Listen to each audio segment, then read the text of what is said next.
to introduce Dr. Ali Zarrinpar as our next speaker. And Dr. Zarrinpar is an associate professor in the Division of Transplantation and Hepatobiliary Surgery at the University of Florida College of Medicine in Gainesville.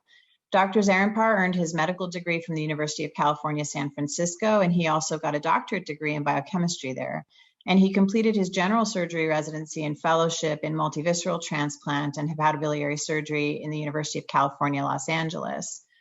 He's a transplant surgeon, and he is a multivisceral transplant surgeon. He's certified in multivisceral transplantation through the American Society of Transplant Surgeons. And it's our pleasure today to welcome him to speak on transplantation and also to thank him for his service to the planning committee. Dr. Zarrinpar, it's all yours. Great.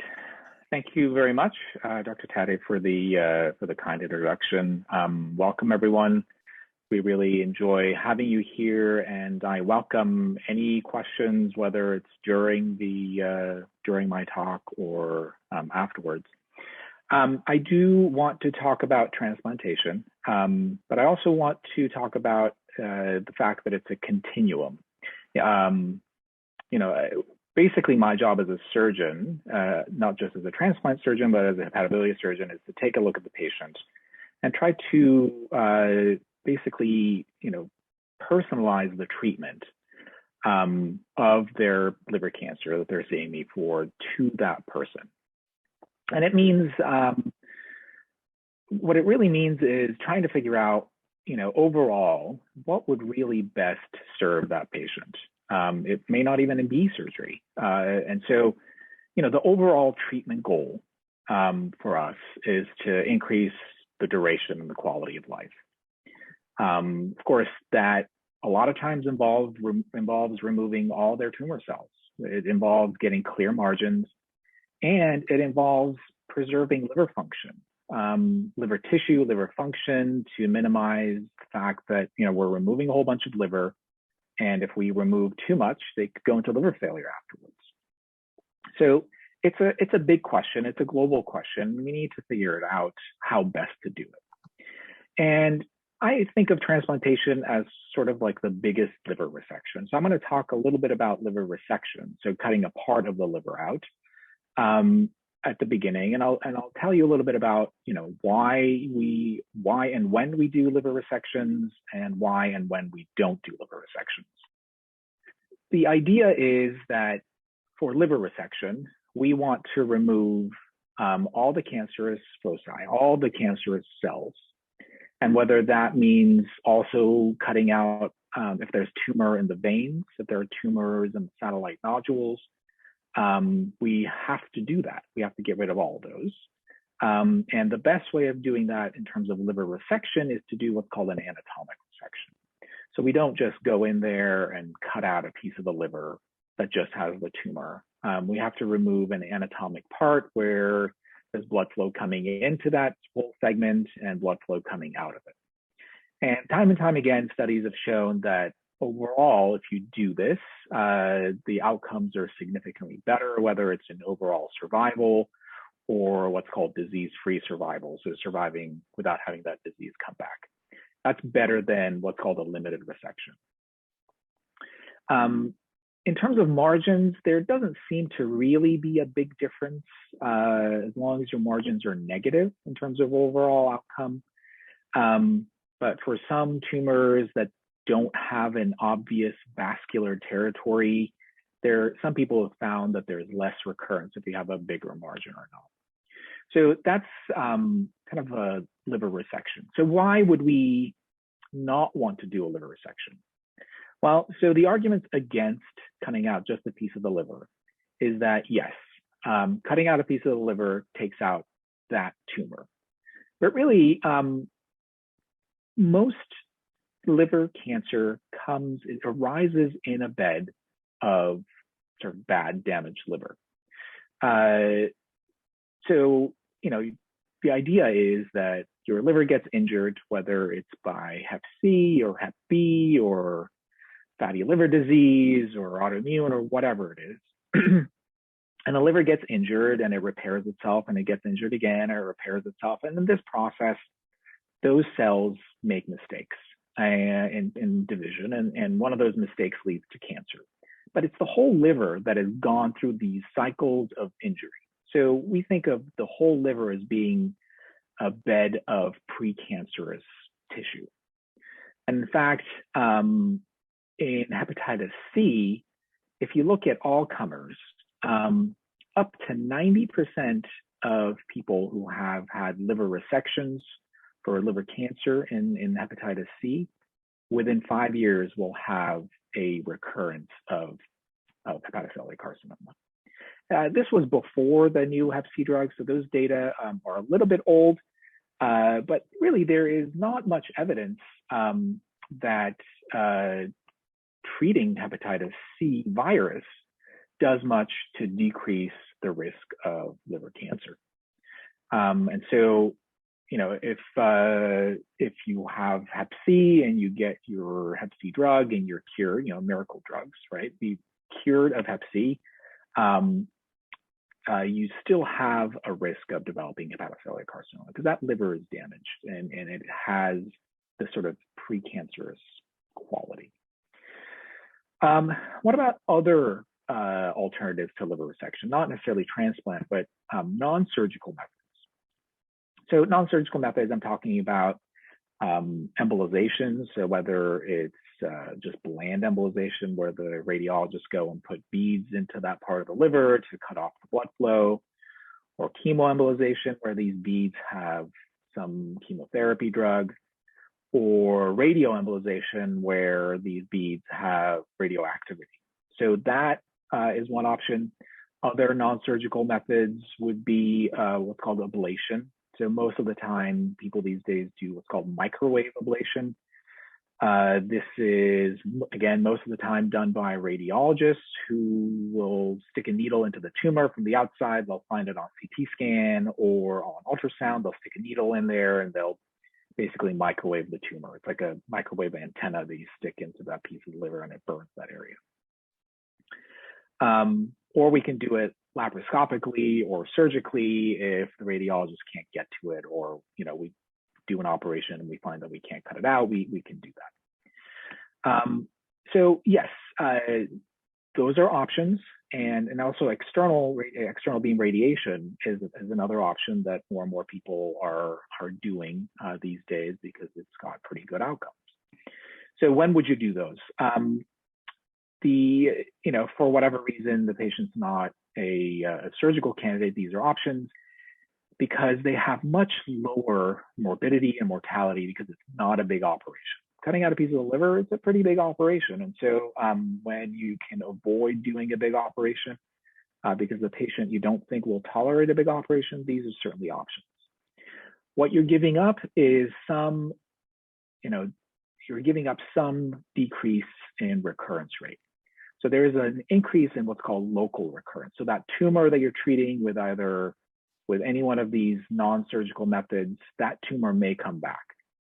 But it really, again, neither surgery nor these ablations have any effect on the entire liver. And in fact, what a lot of people have found is that patients' ultimate survival depends on the underlying liver disease itself, as opposed to, that specific tumor. So we have to keep that in mind.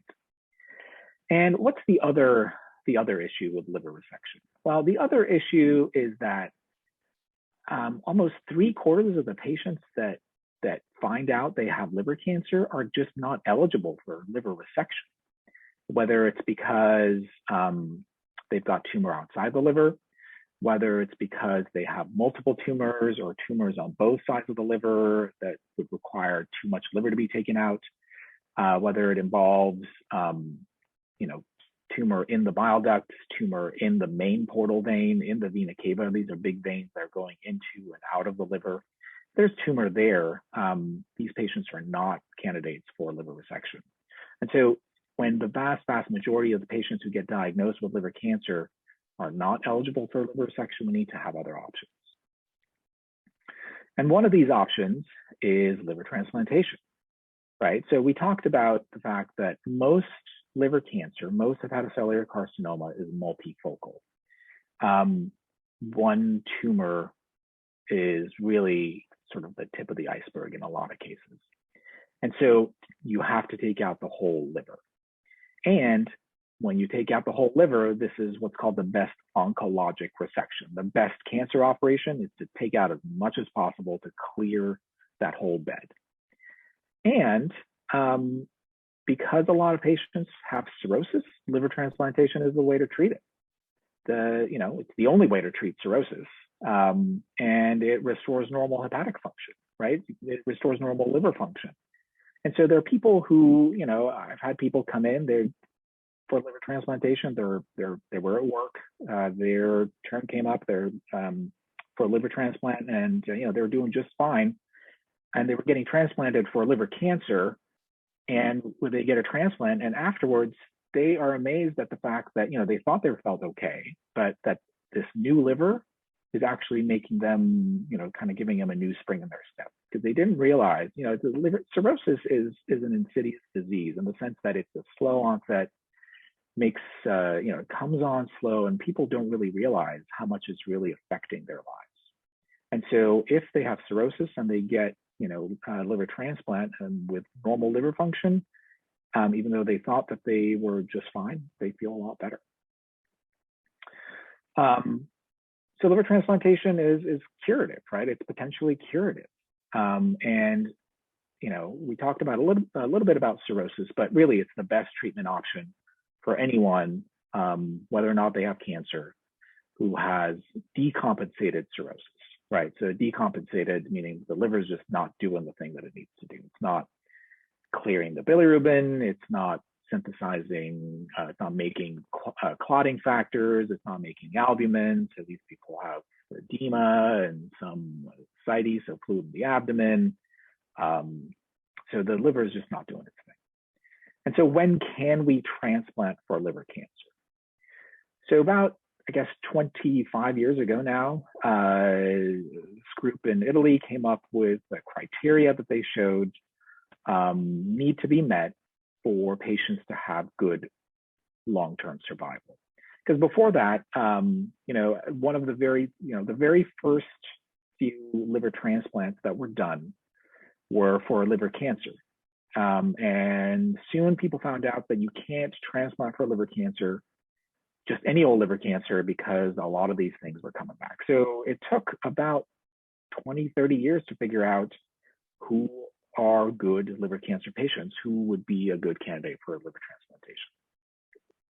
And so this group in Italy came up with what we now call the Milan Criteria. And so the Milan Criteria are that you can have one tumor, but if you have one tumor, it can't be bigger than 5 centimeters. Or if you can have up to 3 tumors in your liver, but none of them can be bigger than 3 centimeters. Right, so 1 tumor, no bigger than 5, or 3, none of which are bigger than 3. And then you can't have tumor outside of your liver, and none of your major blood vessels can have, the big named blood vessels can have tumor in them. And so these are the Milan criteria. Now, since then, that was published in 1996. And so since then, what we found is that those criteria were probably a little too restrictive.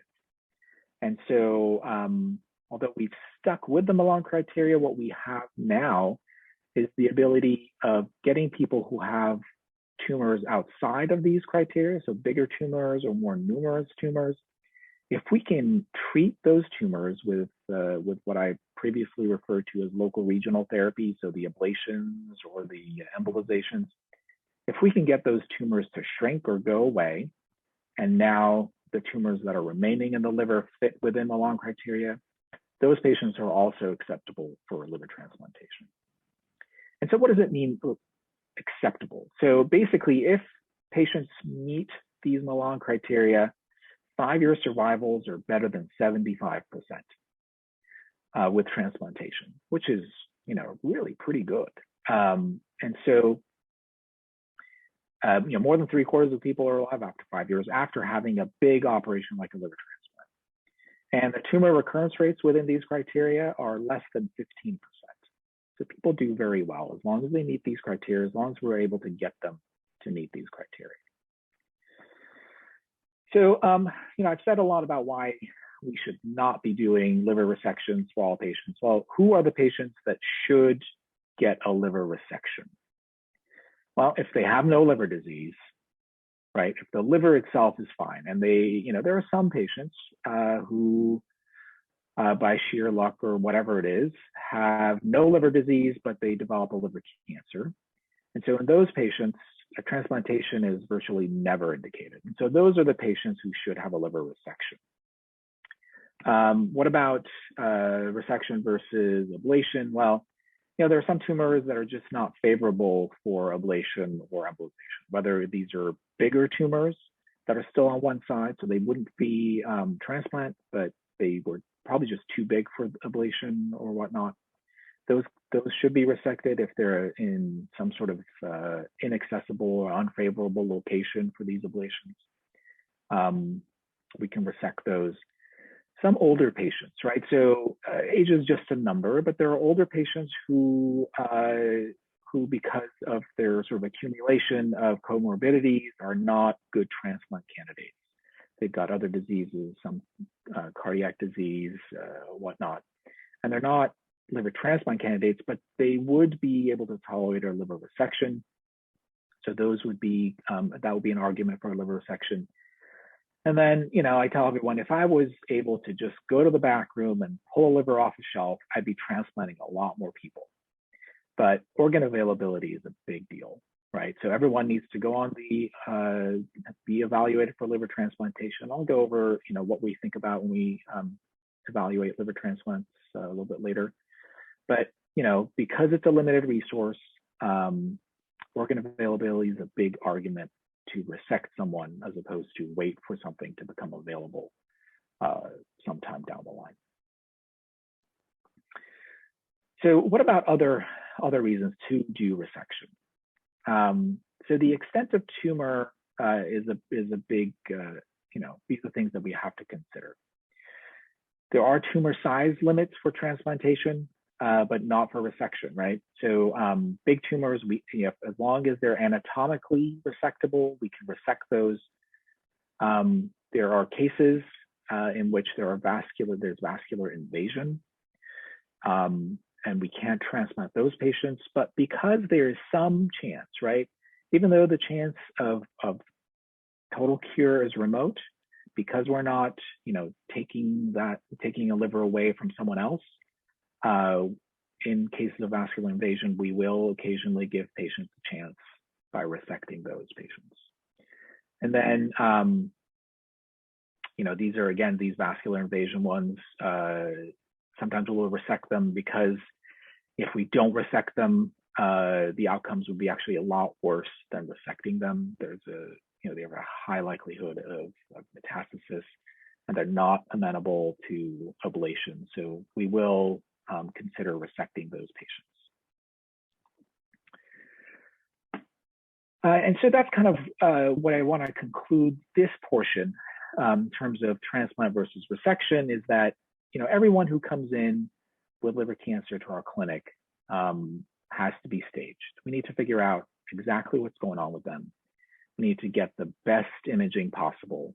We need to figure out sort of what their background liver disease is, get a good idea of what has caused the liver disease, how extensive it is, and then we need to do a really good overall medical assessment.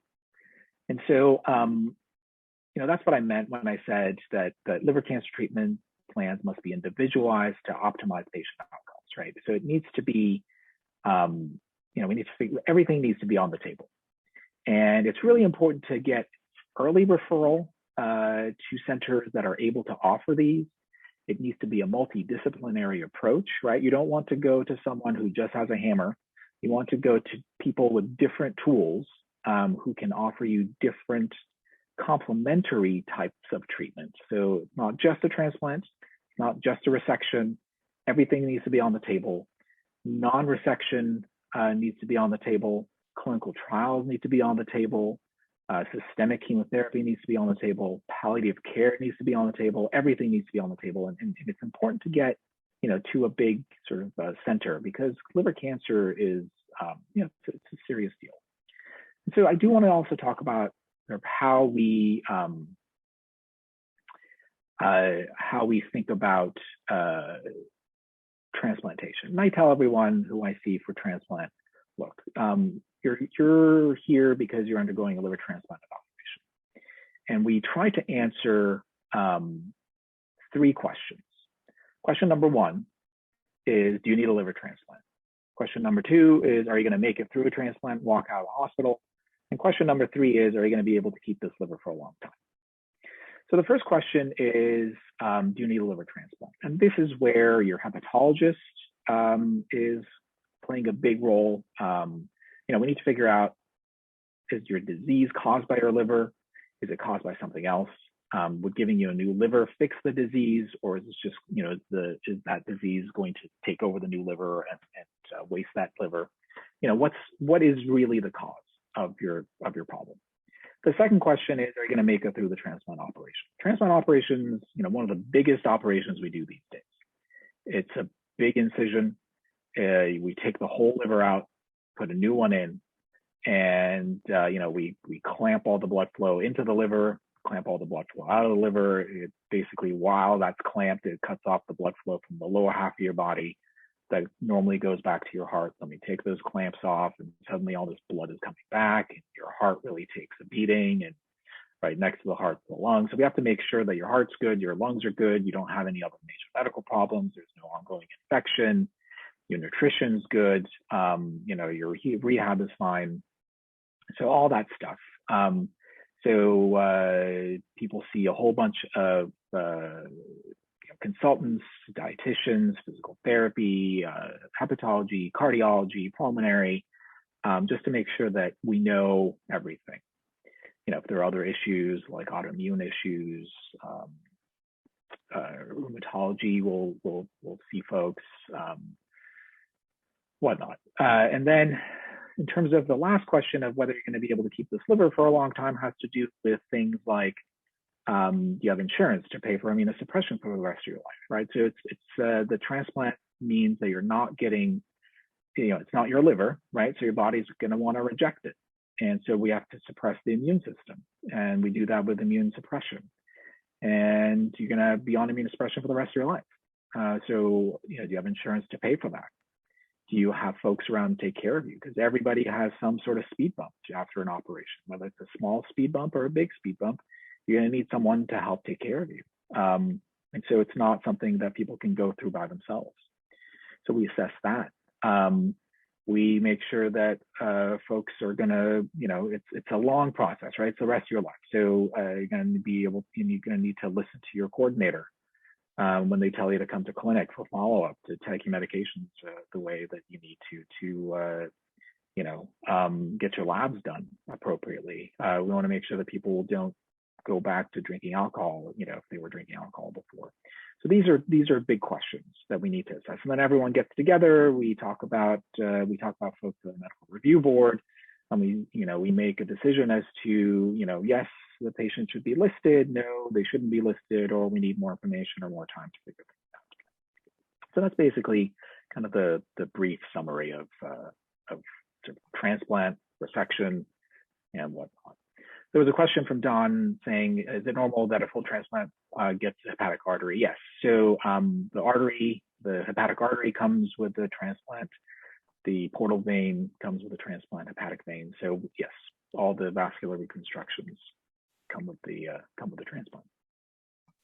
Dr. Zarrinpar, thanks so much for such a whirlwind. I think there are quite a number of questions. So I'm going to read from the chat and see if you can help answer these very important questions about transplantation. So the first one is, you talked about the fact that people will have to be on immunosuppression for the rest of their lives, which is really important to prevent, rejection of the new liver. Can you give us a sense of sort of how many medications and how they may change over time? Yeah, so it varies over time. And so, compared to other organs, the liver is pretty good in terms of not generating rejection. But initially, during the first couple of weeks and first couple of months, we are on a lot of immunosuppression. We start off with, most places start off with 3 drugs. 3-drug immunosuppression. There's a steroid component. There's a component that's called a calcineurin inhibitor. Most people get tacrolimus. And then there's an anti-proliferative component. Most people use mycophenolate. And so 3 drugs, once or twice a day. And then you have the drugs that you take for some of the side effects from these things. Then you take some of the drugs from your before transplantation, if you had hypertension or if you had diabetes or whatnot. But yeah, so you start off with a lot of immunosuppression. And then gradually over time, the steroids will go down. Steroids, for the most part, are the first drug that we peel off. And also the dose of the calcineurin is what we start peeling off. And by about 3, depending on your center and depending on what disease you had to begin with, you're pretty much on 2 drugs by about, anywhere between month 1 and month 3. And by about 1 year, you're on much lower dose, and then a lot of the medications will come off. So yes, it gets better over time, but the first year, certainly the first few weeks and the first few months are much more intense, and then things get better over time. Thank you. The other question that was posed is, I think it's a very difficult question to answer in terms of just in the time we have, but perhaps you can talk a little bit about the process. Is, are there risks and side effects of a liver transplant, and how do you approach that with a patient? Yeah, so it's a big deal, right? So, like I said, it's one of the biggest operations we do these days. So, we have 5 different connections, and any one of those can either leak or they can get too tight, right? So whether they leak, it's a bleed or a bile leak, or if they get too tight, you can clot your blood vessels. So those are, the things that we worry about. But I think probably the best answer I can tell you is when you look at survival over time, more than 95% of people are alive at the end of 1 year when you look at transplantation for liver cancer. So people do really well. And when you think about the fact that we're talking about people with liver cancer and also cirrhosis, for people to really be have that high survival is really excellent. Of course, if you're that 5%, it's not so excellent. But we don't transplant for small cancers that are otherwise treatable. So these are sick patients. The immunosuppression is probably the some of the risks that we also should talk about. Immunosuppression suppresses your immune system you don't reject, but also your immune system does other things, right? So it fights infections, so you're more likely to develop infections that normal people don't get, like weird infections normal people don't get, or you get more serious infections compared to the regular non-immunosuppressed person. And the immune system also fights cancer. So you're more likely, if you had a cancer, and that's why we screen for cancers before transplantation, not non-liver cancers before, those tumors will grow faster. Or you're more likely to develop things like most commonly skin cancers or lymphoma. So it's very important to really have a good follow-up, have a dermatologist wear long sleeves, sunblock, hats, and make sure that you're looking for new lumps or bumps, and just kind of keep in close contact with your coordinators and your primary care folks and such. We have a couple more questions. One question, which I think you answered in part by discussing the Milan Criteria and also downstaging in terms of how we think about liver cancer and the ability to transplant for liver cancer. So the question is, why are some liver cancer patients eligible for a transplant and some aren't?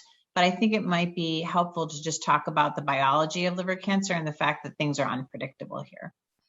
Yeah, so there's the simple size criteria, right? So if we're avoiding the whole, other comorbidities, some people are just not eligible for transplantation because of comorbidities or social factors, right? If they're kind of living by themselves in a trailer in the middle of the forest, right? If they can't get access to medical care easily, I think those would be things. And that goes into some of the disparities issues that Dr. Wong talked about. But let's just say in terms of biology, right? So bigger tumors, higher alpha fetoprotein levels, the AFPs that we also measure, those are much more numerous tumors, right? So these are things that are outside the criteria they're much more likely to recur. And not just recur in the liver, but recur in the body. And what happens is that, and as I mentioned, is that immunosuppression basically blocks your immune system from fighting cancers. And if there are tumors outside of the liver that don't come out with transplant, because you're on immunosuppression, those things will grow a lot faster than if you had not gotten the transplant. And so that's why we have these criteria. And also that's why we wait 6 months for people to be listed with liver cancer for them to get their sort of extra points for transplantation. Because what we found was that people who got listed for liver cancer and got transplanted quickly, they were actually doing worse than people who got listed for a liver transplant and waited 6 months and had their tumor kind of figured out and treated. And those who were going to sort of blossom with cancer elsewhere, those patients were not transplanted. So there is that biology that's really important. We need to figure out how bad this tumor is, whether it's outside the liver, and whether a transplant is going to fix that problem. Thank you. The last question is an anatomical one, but I think one that deserves some discussion, which is, that a lot of people don't realize that when they take your liver out, they also take your gallbladder out. And one person questions, why is it removed? Gallbladder is just a source of problems.